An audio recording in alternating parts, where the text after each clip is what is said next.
In life, we frequently evaluate ourselves against others and wonder, why can't I act like them? This comparison frequently causes us to feel unhappy in life. This story is for people who are unhappy with their lives and believe that others are happier than them. This habit has become even more common in today's fast-paced world with apps like TikTok and Instagram. As we listen to it, we'll also learn some new words, so pay close attention to the story.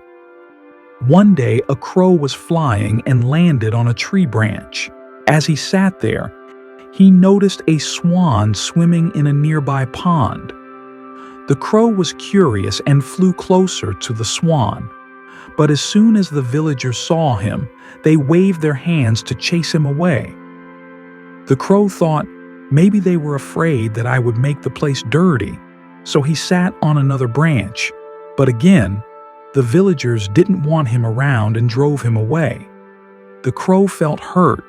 He saw how people loved the swan for its beautiful feathers, but no one liked him. With a heavy heart, he fled the village and flew deep into a forest. Sitting on a tree branch, he began to cry, thinking, people hate me because of my black feathers. If only I had white feathers like the swan, I would be happy too. When an elderly crow noticed him crying, he inquired, "Why are you so sad, young one?"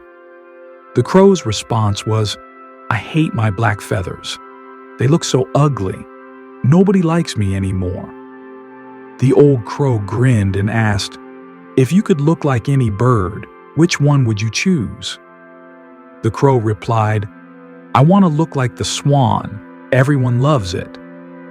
The old crow explained that there is a magical spring deep in the forest. If you bathe in its water with a pure heart, you can change how you look. But first, why don't you ask the swan if it is truly happy?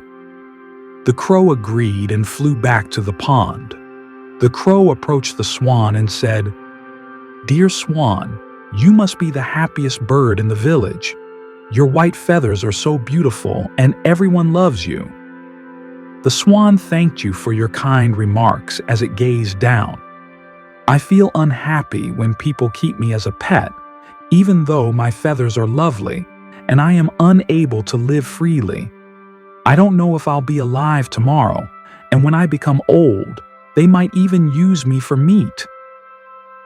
The crow was surprised. Who do you think is the happiest bird? The happiest birds, in my opinion, are parrots, because they don't consume them and have more gorgeous, multicolored feathers than my white ones. He thanked the swan and took off to find one. When the crow finally spotted a parrot perched on a limb, the crow said, "Dear parrot, you must be the happiest bird because your colorful feathers are so lovely." The parrot said, "My feathers are pretty, but because of them, people put me in cages.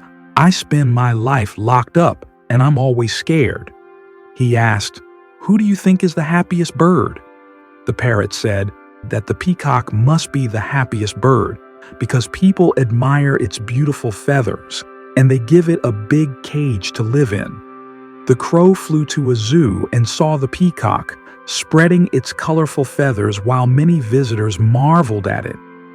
The crow looked at the peacock and said, "You are the happiest bird because you are so beautiful." The peacock smiled and said, "No, my friend, I am not happy people take my feathers and sell them. It is painful when they pluck them, and it keeps happening again and again. I wish I could live freely like you.